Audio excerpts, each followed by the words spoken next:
നമസ്തേ എല്ലാ പ്രേക്ഷകർക്കും മഹാഭാരതത്തിലേക്ക് സ്വാഗതം. 2 വർഷത്തിനുള്ളിൽ മാവോയിസ്റ്റ് ഭീകരത വേരോടെ ഇല്ലാതാക്കുമെന്ന് കേന്ദ്ര ആഭ്യന്തരമന്ത്രി അമിത് ഷാ പറയുകയുണ്ടായി. എന്നാൽ പശ്ചിമ ബംഗാളിൽ തൃണമൂലിന് പകരം ബിജെപിക്ക് വോട്ട് ചെയ്യുന്നത് നല്ലതെന്ന് കോൺഗ്രസ് നേതാവ് അധിർ രഞ്ജൻ ചൗധരിയും അഭിപ്രായപ്പെട്ടു. അതിനിടെ ബംഗാളിൽ കോൺഗ്രസ് TMC പോര് ശക്തമാവുകയാണ്. അയോധ്യ പ്രാണപ്രതിഷ്ഠാ ചടങ്ങിന് രാഷ്ട്രപതിയെ ക്ഷണിച്ചില്ലെന്ന രാഹുലിന്റെ പരാമർശം അസംബന്ധമെന്ന് തീർത്ഥക്ഷേത്ര ട്രസ്റ്റ് പറഞ്ഞു. മുൻ രാഷ്ട്രപതി രാംനാഥ് കോവിന്ദ് ഉൾപ്പെടെ നേരിട്ട് പോയി ക്ഷണിച്ചതായി ട്രസ്റ്റ് ജനറൽ സെക്രട്ടറി ചമ്പത്ത് റായ് പ്രതികരിക്കുകയുണ്ടായിരുന്നു. ഈ പ്രതികരണം വീണ്ടും കോൺഗ്രസിന് തിരിച്ചടിയായിരിക്കുകയാണ്. രാഷ്ട്രപതി ദ്രൗപദി മുർമു ഇന്ന് അയോധ്യ ക്ഷേത്രത്തിലെത്തി ദർശനം നടത്തി സരയു ആരതി ഉൾപ്പെടെയുള്ള ചടങ്ങുകളിൽ പങ്കെടുത്തതും കോൺഗ്രസ് വാദങ്ങളെ പൊളിക്കുകയാണ്. ആര് വാഴും ആര് വീഴുമെന്നറിയാൻ തിരഞ്ഞെടുപ്പ് ഫലപ്രഖ്യാപനം വരെ കാത്തിരുന്നു തന്നെയാകണം. കൂടാതെ രാഹുലിന്റെ പ്രസംഗം ഷെയർ ചെയ്ത പാകിസ്ഥാൻ മുൻ മന്ത്രി അയോധ്യയുമായി ബന്ധപ്പെട്ട രാഹുലിന്റെ പ്രസംഗമാണ് ഇമ്രാൻഖാൻ മന്ത്രിസഭയിലെ ഇൻഫർമേഷൻ ആൻഡ് ബ്രോഡ്കാസ്റ്റിംഗ് മന്ത്രിയായിരുന്ന ഫവാദ് ഹുസൈൻ ഷെയർ ചെയ്തത്. എല്ലാവർക്കും മഹാഭാരതത്തിലേക്ക് ഒരിക്കൽ കൂടി സ്വാഗതം.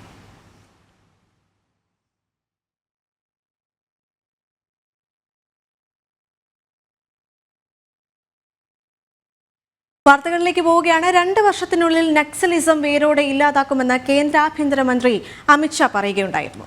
4 മാസത്തിനുള്ളിൽ 95 നക്സലുകൾ കൊല്ലപ്പെടുകയും 350 പേർ അറസ്റ്റിലാവുകയും ചെയ്തു. വികസന കാര്യത്തിൽ പ്രധാനമന്ത്രിക്ക് 25 വർഷത്തെ അജണ്ട ഉണ്ടെന്ന് പറഞ്ഞ അമിത് ഷാ കൊറോണ വാക്സിനെതിരായ രാഹുലിന്റെ വാക്കുകൾ ജനങ്ങൾ ചെവിക്കൊണ്ടില്ലെന്നും വ്യക്തമാക്കി. തെരഞ്ഞെടുപ്പ് പ്രചരണത്തിന്റെ ഭാഗമായി ഛത്തീസ്ഗഡിലെ കോബ്രയിൽ നടന്ന പരിപാടിയിലാണ് നക്സലിസത്തിന്റെ വിപത്തുകൾ കേന്ദ്ര ആഭ്യന്തരമന്ത്രി അമിത് ഷാ തുറന്നു കാട്ടിയത്. ജാർഖണ്ഡ്, മധ്യപ്രദേശ് എന്നിവിടങ്ങളിൽ നിന്ന് പ്രധാനമന്ത്രി നക്സലിസത്തെ ഇല്ലാതാക്കിയപ്പോൾ കോൺഗ്രസ് ഭരിച്ചിരുന്ന ഛത്തീസ്ഗഡിൽ നക്സലിസം പ്രോത്സാഹിപ്പിക്കുകയായിരുന്നു. എന്നാൽ വിഷ്ണുദേവ് സായിയുടെ നേതൃത്വത്തിൽ BJP അധികാരത്തിൽ വന്നതിൽ പിന്നെ നക്സലിസത്തെ ചെറുത്തു തോൽപ്പിക്കാനായെന്നും കേന്ദ്ര ആഭ്യന്തരമന്ത്രി അമിത് ഷാ ചൂണ്ടിക്കാട്ടി. മോദിജിനെ ജാർഖണ്ഡ്, ബിഹാർ, ഒറീസ, तेलंगाना, आंध्र, महाराष्ट्र, मध्य प्रदेश उससे नक्सलवाद को 5 साल में समाप्त किया है.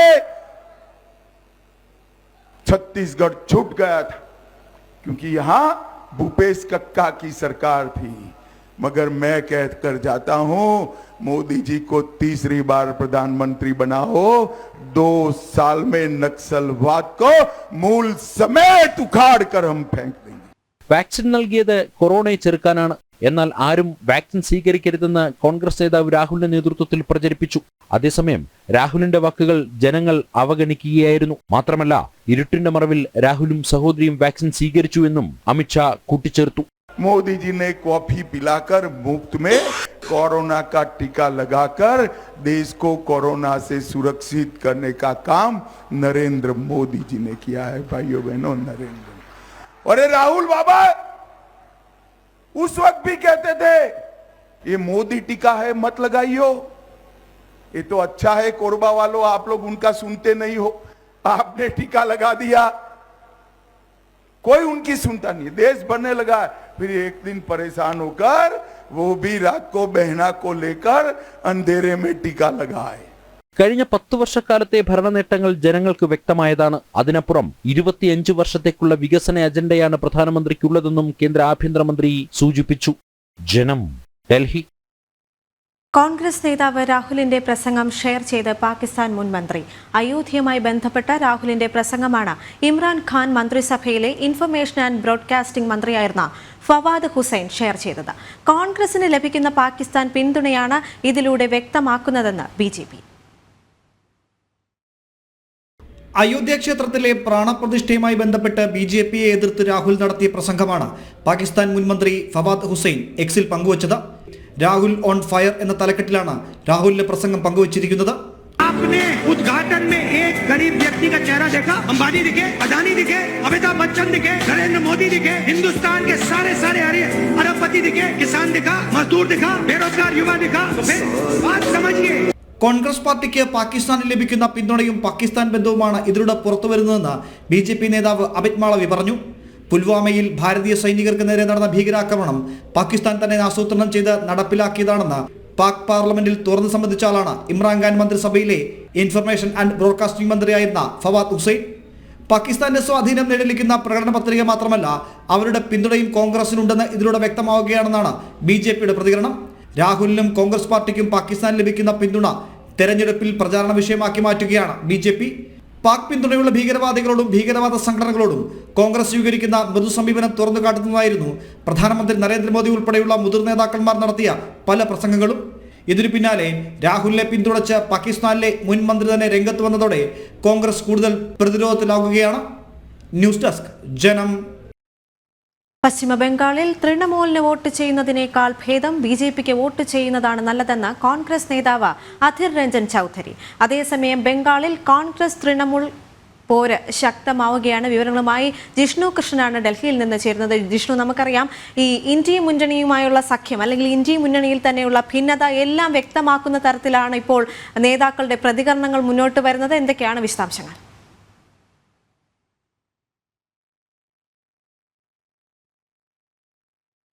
ദേവിക, പശ്ചിമബംഗാൾ രാഷ്ട്രീയത്തെ ചൂടുപിടിപ്പിക്കുന്ന ചർച്ചകൾക്കാണ് കോൺഗ്രസിന്റെ മുതിർന്ന നേതാവ് അധിർ രഞ്ജൻ ചൌധരിയുടെ പ്രസ്താവനകൾ കൊണ്ടുപോയിട്ടുള്ളത്. അതായത് ബംഗാളിൽ ഇന്ത്യ മുന്നണി എന്നതിനപ്പുറത്തേക്ക് ഇന്ത്യ മുന്നണി എന്നുള്ള രീതിയിൽ കോൺഗ്രസും CPM-ഉം ഒരുമിച്ചും മറ്റൊരു വശത്ത് തൃണമൂൽ കോൺഗ്രസും ഒരു വശത്ത് BJP NDA സഖ്യവും, അത്തരത്തിൽ പല മണ്ഡലങ്ങളിലും ത്രികോണ മത്സരമാണ് നടക്കുന്നത്. അത്തരത്തിൽ തെരഞ്ഞെടുപ്പ് പ്രചാരണം ചൂടുപിടിക്കുന്ന ഈ ഘട്ടത്തിലാണ് തൃണമൂലിന് വോട്ട് ചെയ്യുന്നതിനേക്കാൾ നല്ലത് BJPക്ക് വോട്ട് ചെയ്യുന്നതാണ് എന്ന പ്രതികരണം കോൺഗ്രസിന്റെ മുതിർന്ന നേതാവും ലോക്സഭയിൽ കോൺഗ്രസിന്റെ കക്ഷി നേതാവുമായിട്ടുള്ള അധിർ രഞ്ജൻ ചൌധരിയുടെ ഭാഗത്തു നിന്നുണ്ടായിട്ടുള്ളത്. ഇത് തൃണമൂൽ കോൺഗ്രസിനെ വല്ലാതെ ചൊടിപ്പിച്ചിട്ടുണ്ട്. തൃണമൂൽ കോൺഗ്രസ് നേതാക്കളുടെ പ്രതികരണം പുറത്തു വരുന്നത് അധിർ രഞ്ജൻ ചൌധരിയുടേത് മാന്യതയില്ലാത്ത പ്രതികരണമാണ് എന്നുള്ളതാണ് ചില TMC നേതാക്കൾ പ്രതികരിച്ചിട്ടുള്ളത്. പ്രത്യേകിച്ച് നിലവിലെ ബംഗാൾ രാഷ്ട്രീയത്തിൽ തൃണമൂൽ കോൺഗ്രസിന് വലിയ തിരിച്ചടികൾ നേരിടുന്നൊരു സാഹചര്യമാണ്. ജനവികാരം വളരെയധികം എതിരാണ് തൃണമൂൽ കോൺഗ്രസിനുള്ളത്. പ്രത്യേകിച്ച്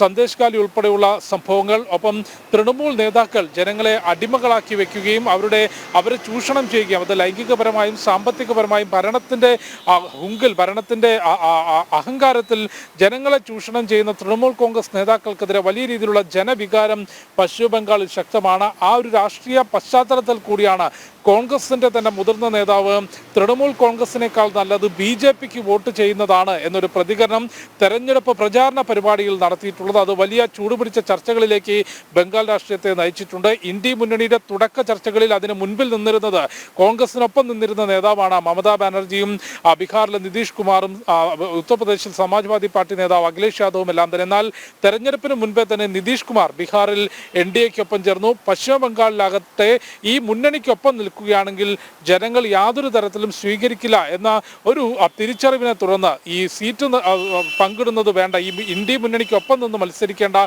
ഒറ്റയ്ക്ക് മത്സരിക്കാമെന്ന തീരുമാനം തൃണമൂൽ കോൺഗ്രസും മമതാ ബാനർജിയും സ്വീകരിക്കുകയും അവിടെ പശ്ചിമ ബംഗാളിൽ സ്വന്തം നിലയ്ക്ക് സ്ഥാനാർത്ഥികൾ നിർത്തുകയും ചെയ്തിരുന്നു. അതോടെയാണ് കോൺഗ്രസും CPM-ഉം ചേർന്നുകൊണ്ട് അവിടെ ഇന്ത്യ മുന്നണി എന്നുള്ള രീതിയിൽ മത്സരിക്കുന്നത്. ഈ 7 ഘട്ടങ്ങളിലും പശ്ചിമ ബംഗാളിൽ വോട്ടെടുപ്പ് നടക്കുന്നുണ്ട്. 2019 42 മണ്ഡലങ്ങളുള്ള പശ്ചിമ ബംഗാളിൽ 22 ഇടങ്ങളിൽ തൃണമൂലും പല തൃണമൂൽ കോട്ടകൾ പിടിച്ചെടുത്തുകൊണ്ട് 18 സീറ്റുകൾ BJP നേടിയിരുന്നു. 2 സീറ്റുകൾ മാത്രമാണ് അവിടെ കോൺഗ്രസിന് നേടാൻ സാധിച്ചത്. അതിലൊന്ന് അധിർ രഞ്ജൻ ചൌധരിയുടെ മണ്ഡലമാണ്. CPM-ന് 2019 0 സീറ്റുകളായിരുന്നു ബംഗാളിൽ നേടാൻ സാധിച്ചത്. ഏതായാലും കോൺഗ്രസും CPM-ഉം ഒരുമിച്ച് നിന്നുകൊണ്ട് ബംഗാളിൽ മത്സരിക്കുന്നു. തൃണമൂൽ ഒരു ഭാഗത്ത്, മറ്റൊരു ഭാഗത്ത് BJP. അത്തരത്തിലൊരു ശക്തമായ ത്രികോണ മത്സരം നടക്കുന്ന സംസ്ഥാനത്താണ് കോൺഗ്രസിന്റെ തന്നെ മുതിർന്ന നേതാവ് തൃണമൂൽ കോൺഗ്രസിനേക്കാൾ നല്ലത് BJPക്ക് വോട്ട് ചെയ്യുന്നതാണ് എന്ന പ്രതികരണം നടത്തിയിട്ടുള്ളത്. ദേവിക, ജിഷ്ണു, കോൺഗ്രസിന്റെ തന്നെ ഇത്രയും മുതിർന്ന ഒരു നേതാവ് ഇത്തരം പരസ്യ പ്രസ്താവനയിലേക്ക് പോകുമ്പോൾ പശ്ചിമ ബംഗാളിൽ ഈ ഇന്ത്യ മുന്നണിയിലെ തർക്കം അല്ലെങ്കിൽ ഭിന്നിപ്പ് കൃത്യമായി തന്നെ ആ തിരഞ്ഞെടുപ്പ് ഫലത്തിൽ അത് കൃത്യമായി തന്നെ പ്രകടമാകുമെന്ന് തന്നെയല്ലേ മനസ്സിലാക്കേണ്ടത്?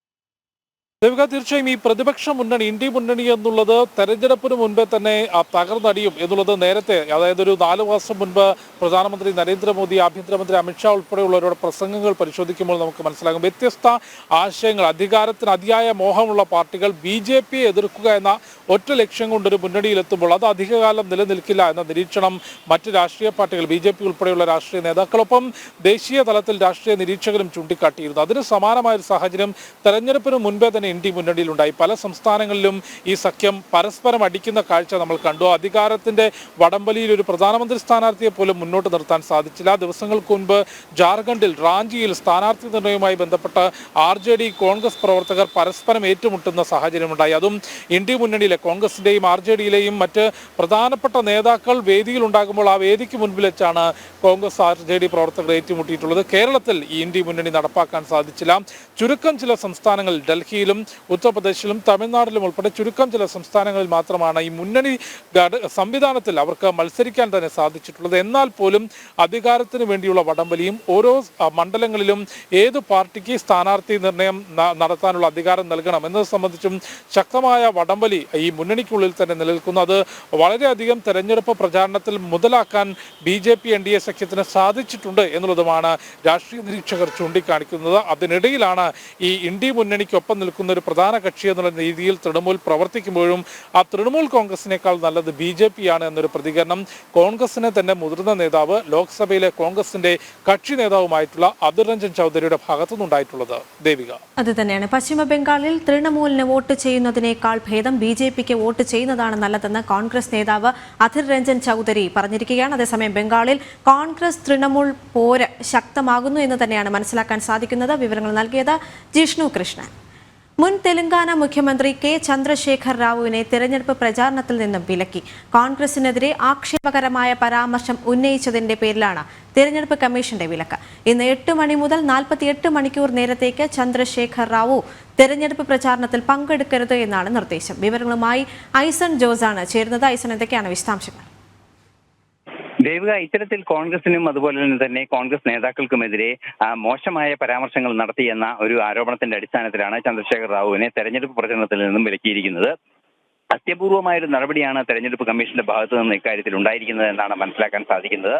അതായത് 48 മണിക്കൂർ നേരത്തേക്ക് ഇന്ന് 8 മണി മുതൽ അല്പസമയം മുമ്പ് കഴിഞ്ഞ് 8 മണി മുതൽ ഈ 48 മണിക്കൂർ നേരത്തേക്ക് തെരഞ്ഞെടുപ്പ് പ്രചരണ യോഗങ്ങളിൽ പങ്കെടുക്കരുത് എന്ന നിർദ്ദേശമാണ് ഇപ്പോൾ നൽകിയിരിക്കുന്നത്. കാരണം ഇത്തരത്തിലുള്ള ഡെറോഗേറ്ററി റിമാർക്സ് ഒക്കെ നടത്തുമ്പോൾ അത് തെരഞ്ഞെടുപ്പിന്റെ മാന്യതയെ തന്നെ പ്രതികൂലമായി ബാധിക്കുന്ന ഒരു സാഹചര്യമുണ്ട്. അത്തരം കാര്യങ്ങൾ അനുവദിക്കാനാവുന്ന ഒരു പശ്ചാത്തലമല്ല എന്നുള്ളത് കൊണ്ട് തന്നെയാണ് കർശന നടപടിയിലേക്ക് നീങ്ങുന്നതെന്നും തെരഞ്ഞെടുപ്പ് കമ്മീഷൻ അറിയിക്കുന്നുണ്ട്. എന്ത് തന്നെയായാലും ചന്ദ്രശേഖർ റാവുവിനെ ഇന്ന് 8 മണി മുതൽ 48 മണിക്കൂർ നേരത്തേക്ക് തെരഞ്ഞെടുപ്പ് പ്രചരണ യോഗങ്ങളിൽ പങ്കെടുക്കാനുള്ള അനുവാദമില്ല.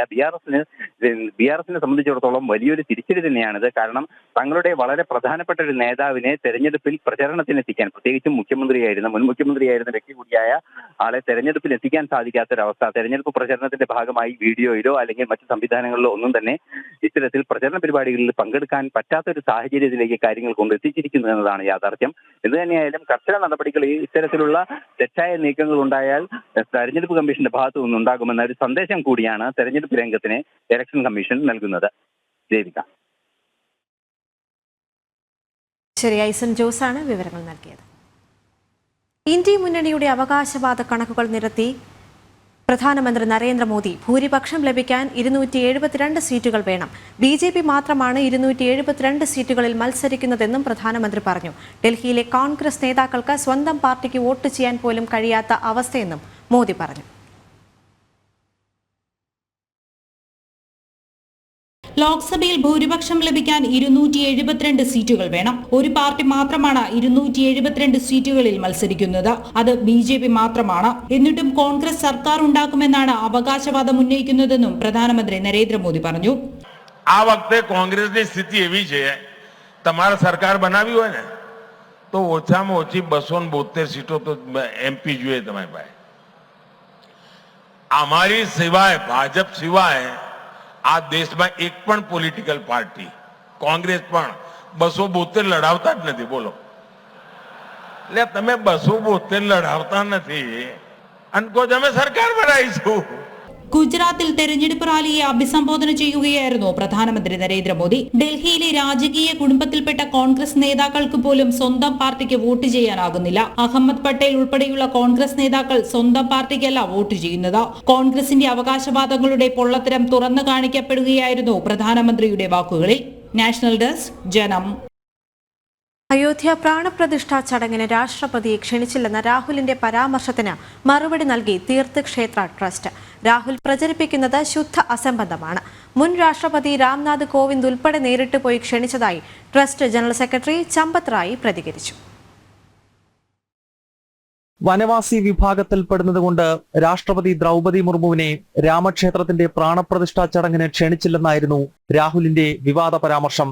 എന്നാൽ രാഹുലിനെ രൂക്ഷഭാഷയിൽ വിമർശിച്ച് trust general secretary Champat Rai രംഗത്തെത്തി. ശുദ്ധ അസംബന്ധമാണ് രാഹുൽ പ്രചരിപ്പിക്കുന്നത്. വിഷയങ്ങളെപ്പറ്റി ധാരണയില്ലാതെ നടത്തുന്ന ഇത്തരം പരാമർശങ്ങൾ സമൂഹത്തിൽ ഭിന്നിപ്പുണ്ടാക്കുമെന്നും ചമ്പത് റായ് പ്രതികരിച്ചു. രാഷ്ട്രപതി ദ്രൗപദി മുർമുവിനെ മാത്രമല്ല മുൻ രാഷ്ട്രപതി രാംനാഥ് കോവിന്ദിനെയും ക്ഷണിച്ചിരുന്നതായി तीर्थक्षेत्र ट्रस्ट व्यक्तमाकी. ये वाक्य नितांत असत्य है, निराधार है और भ्रामक है. हम ये बताना चाहते हैं कि श्रीमती द्रौपदी मुर्मू जी, आदरणीय राष्ट्रपति महोदय भारत सरकार और इनके पूर्व के राष्ट्रपति श्री रामनाथ कोविंद जी दोनों को प्राण प्रतिष्ठा के अवसर पर अयोध्या में पधारने का निमंत्रण दिया गया था. 1989 രാമക്ഷേത്രത്തിന്റെ ശിലാന്യാസ് നടത്തിയത് ബീഹാറിൽ നിന്നുള്ള ദളിത് വിഭാഗത്തിൽപ്പെടുന്ന കാമേശ്വർ ചൗപാലാണ്. കാമേശ്വർ ചൗപാൽ നിലവിൽ രാമജന്മഭൂമി തീർത്ഥക്ഷേത്ര ട്രസ്റ്റ് അംഗം കൂടിയാണ്. ഇത്തരം വസ്തുതകളെല്ലാം മറച്ചുപിടിച്ചാണ് രാഹുൽ വിദ്വേഷ പ്രസംഗം തുടരുന്നതെന്ന് ബിജെപിയും ദേശീയ പ്രസ്ഥാനങ്ങളും ചൂണ്ടിക്കാട്ടുന്നു. ജനം, ഡൽഹി. നോർത്ത് ഈസ്റ്റ് ഡൽഹിയിൽ ബി.ജെ.പി. സ്ഥാനാർത്ഥി മനോജ് തിവാരി നാമനിർദ്ദേശ പത്രിക സമർപ്പിച്ചു. പത്രിക സമർപ്പണത്തിന് മുന്നോടിയായി നടന്ന റോഡ് ഷോയിൽ കേന്ദ്ര പ്രതിരോധ മന്ത്രി രാജ്നാഥ് സിംഗ് പങ്കെടുത്തു.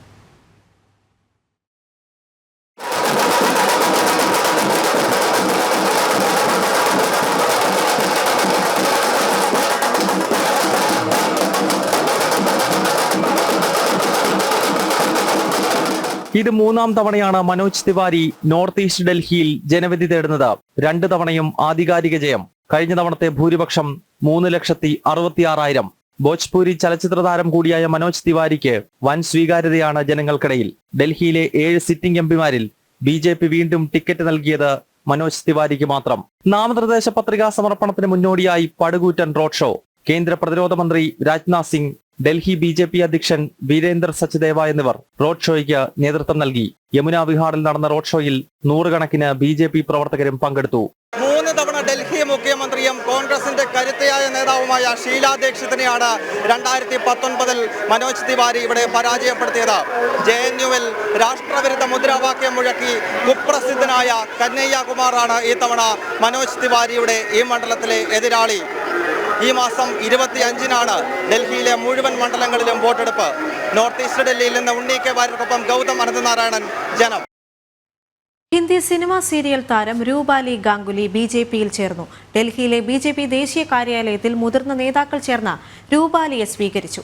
വികസനത്തിന്റെ മഹായജ്ഞത്തിൽ പങ്കാളിയാകാൻ കഴിഞ്ഞത് തന്റെ ഭാഗ്യമായി കരുതുന്നു എന്നും രൂപാലി ഗാംഗുലി വ്യക്തമാക്കി. നിരവധി ഹിന്ദി സിനിമകളിലും സീരിയലിലും വേഷമിട്ട രൂപാലി ഗാംഗുലി മുംബൈ സ്വദേശിനിയാണ്. നരേന്ദ്രമോദി സർക്കാരിന്റെ കഴിഞ്ഞ 10 വർഷക്കാലത്തെ വികസന പ്രവർത്തനങ്ങളാണ് തന്നെ ബി.ജെ.പിയിലേക്ക് ആകർഷിച്ചതെന്നാണ് രൂപാലി വ്യക്തമാക്കിയത്. വികസനത്തിന്റെ മഹായജ്ഞത്തിൽ പങ്കാളിയാകാൻ കഴിഞ്ഞത് തന്റെ ഭാഗ്യമായി കരുതുന്നു എന്നും അവർ പറഞ്ഞു. जो विश्व की आत्मा में बसते हैं, जो हर भारतीय की आत्मा के विश्वास हैं, उन्होंने मेरी आत्मा पर भी एक अटल छाप छोड़ी है. सच में श्री नरेंद्र मोदी जी, हम सभी हमारे प्रधानमंत्री, माननीय प्रधानमंत्री जी के फ़ैन हैं. मैं तो बहुत बड़ी फ़ैन हूँ. और जो सारा काम भाजपा कर रही है उसे देखकर कई बार ऐसा लगता था कि एक नागरिक के नाते ही सही, लेकिन हम सबको इसमें सहभागी होना चाहिए. ബി.ജെ.പി. ദേശീയ ജനറൽ സെക്രട്ടറി വിനോദ് താവഡെയാണ് രൂപാലിയെ സ്വീകരിച്ചത്. ബി.ജെ.പി. ദേശീയ അധ്യക്ഷൻ ജെ.പി. നദ്ദയുമായും രൂപാലി ഗാംഗുലി കൂടിക്കാഴ്ച നടത്തി. മഹാരാഷ്ട്രയടക്കം ബി.ജെ.പിയുടെ പ്രവർത്തനങ്ങൾക്ക് രൂപാലി മുതൽക്കൂട്ടാകുമെന്നാണ് ദേശീയ നേതൃത്വം കണക്കുകൂട്ടുന്നത്. ജനം, ഡൽഹി. വോട്ട് ജിഹാദിന് ആഹ്വാനം ചെയ്ത പ്രതിപക്ഷം രാജ്യത്ത് വെറുപ്പിന്റെ കടകളാണ് തുറക്കുന്നതെന്ന് ബി.ജെ.പി. കോൺഗ്രസും സമാജ്വാദിയും തൃണമൂലും ചേർന്നുകൊണ്ട് ജനങ്ങളിൽ വിഷം നിറയ്ക്കുകയാണ്. വിവേകത്തോടെ ആലോചിച്ച് വോട്ട് ചെയ്യണമെന്നാണ് ബി.ജെ.പിയുടെ ആഹ്വാനമെന്നും ബി.ജെ.പി. ദേശീയ വക്താവ് ഗൗരവ് ഭാട്ടിയ പറഞ്ഞു. ബി.ജെ.പിക്കെതിരെ വോട്ട് ജിഹാദിന് ആഹ്വാനം ചെയ്ത കോൺഗ്രസ് നേതാവ് സൽമാൻ ഖുർഷിദിന്റെ മരുമകളും സമാജ്വാദി പാർട്ടി നേതാവുമായ മരിയ അലം ഖാനെതിരെ പ്രതിഷേധം ശക്തമാണ്. വിദ്വേഷം പരത്തുന്ന പ്രസ്താവനയിൽ UP പോലീസ് കേസെടുത്ത് നടപടി ആരംഭിച്ചിട്ടുണ്ട്. ജാതിയും മതവും പറഞ്ഞ് ജനങ്ങളെ വേർതിരിച്ചുകൊണ്ട് വെറുപ്പിന്റെ കടകളാണ് പ്രതിപക്ഷ സഖ്യം രാജ്യത്ത് തുറക്കുന്നതെന്ന് ബി.ജെ.പി ദേശീയ വക്താവ് ഗൗരവ് ഭാട്ടിയ വിമർശിച്ചു.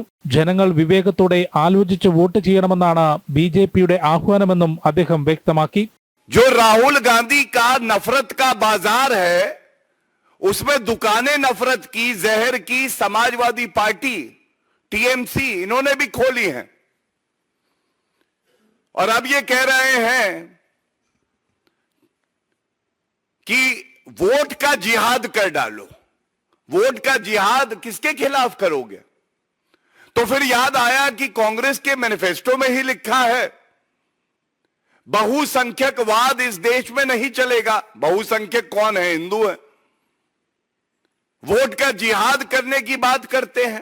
ഭൂരിപക്ഷവും ന്യൂനപക്ഷവും ഒരുമിച്ച് നിൽക്കുന്നതാണ് രാജ്യത്തിന്റെ ശക്തി. പ്രധാനമന്ത്രി നരേന്ദ്രമോദിയുടെ നേതൃത്വത്തിൽ രാജ്യം നേടുന്ന വികസനത്തിനാണ് ബി.ജെ.പി വോട്ട് ചോദിക്കുന്നതെന്നും ഗൗരവ് ഭാട്ടിയ പറഞ്ഞു. കഴിഞ്ഞ ദിവസം ഉത്തർപ്രദേശിൽ ഫറൂഖാബാദിൽ പ്രതിപക്ഷ സഖ്യത്തിന്റെ തെരഞ്ഞെടുപ്പ് യോഗത്തിലായിരുന്നു ബി.ജെ.പിക്കെതിരെ വോട്ട് ജിഹാദിന് മരിയ അലം ഖാൻ ആഹ്വാനം ചെയ്തത്. ബി.ജെ.പിക്ക് വോട്ട് ചെയ്യുന്ന മുസ്ലിമുകളെ സമുദായത്തിൽ ഒറ്റപ്പെടുത്തണമെന്നും മരിയ പ്രസംഗിച്ചു. ജനം, ഡൽഹി. സുപ്രീം കോടതി വിധിയുടെ അടിസ്ഥാനത്തിൽ സിംബൽ ലോഡിംഗ് യൂണിറ്റ് കൈകാര്യം ചെയ്യുന്നതിനും സൂക്ഷിക്കുന്നതിനും തെരഞ്ഞെടുപ്പ് കമ്മീഷൻ പുതിയ പ്രോട്ടോകോൾ പുറപ്പെടുവിച്ചു. ഫലപ്രഖ്യാപനത്തിന് ശേഷം 45 ദിവസത്തേക്കാണ് SLU സൂക്ഷിക്കാൻ കോടതി ഉത്തരവിട്ടിരിക്കുന്നത്. ഫലപ്രഖ്യാപനത്തിന് ശേഷം 45 ദിവസം സിംബൽ ലോഡിംഗ് യൂണിറ്റ് സീൽ ചെയ്ത് സൂക്ഷിക്കണമെന്നും സ്ഥാനാർത്ഥിക്ക് ആവശ്യമെങ്കിൽ സ്വന്തം ചെലവിൽ മൈക്രോചിപ്പ് പരിശോധിക്കാൻ അവസരമുണ്ടാകണമെന്നും സുപ്രീം കോടതി ഉത്തരവിട്ടിരുന്നു. ഈ പശ്ചാത്തലത്തിലാണ് സിംബൽ ലോഡിംഗ് യൂണിറ്റ് കൈകാര്യം ചെയ്യുന്നതിനും സൂക്ഷിക്കുന്നതിനും തെരഞ്ഞെടുപ്പ് കമ്മീഷൻ പുതിയ പ്രോട്ടോകോൾ പുറപ്പെടുവിച്ചത്. വോട്ടെടുപ്പ് പൂർത്തിയായാൽ സിംബൽ ലോഡിംഗ് യൂണിറ്റ് പ്രത്യേകം സീൽ ചെയ്ത് സൂക്ഷിക്കണം. കോടതി ഉത്തരവ് നടപ്പാക്കുന്നതിന് ആവശ്യമായ അടിസ്ഥാന സൗകര്യങ്ങളും വ്യവസ്ഥകളുമുണ്ടെന്ന് തെരഞ്ഞെടുപ്പ് കമ്മീഷണർമാർ ഉറപ്പുവരുത്തണം. ഇനി വോട്ടെടുപ്പ് നടക്കാനുള്ള എല്ലാ ഘട്ടങ്ങളിലും സിംബൽ ലോഡിംഗ് യൂണിറ്റുകളും അനുബന്ധ ഉപകരണങ്ങളുടെയും പൂർണ്ണ ലഭ്യത ഉറപ്പാക്കണമെന്ന് ഭാരത് ഇലക്ട്രോണിക്സിനോടും ഇലക്ട്രോണിക് കോർപ്പറേഷൻ ഓഫ് ഇന്ത്യയോടും തെരഞ്ഞെടുപ്പ് കമ്മീഷൻ നിർദ്ദേശിച്ചിട്ടുണ്ട്. കോടതി നിർദ്ദേശപ്രകാരം 1/5/2024 അതിനുശേഷമോ ഏറ്റെടുക്കുന്ന VVPATകളിൽ ചിഹ്നം ലോഡ് ചെയ്യുന്ന പ്രക്രിയ പൂർത്തിയാക്കുന്ന എല്ലാ കേസുകളിലും പുതിയ പ്രോട്ടോകോൾ ബാധകമാകും. ജനം, ഡൽഹി. മഹാഭാരതം പൂർണ്ണമാവുകയാണ്. നമസ്തേ.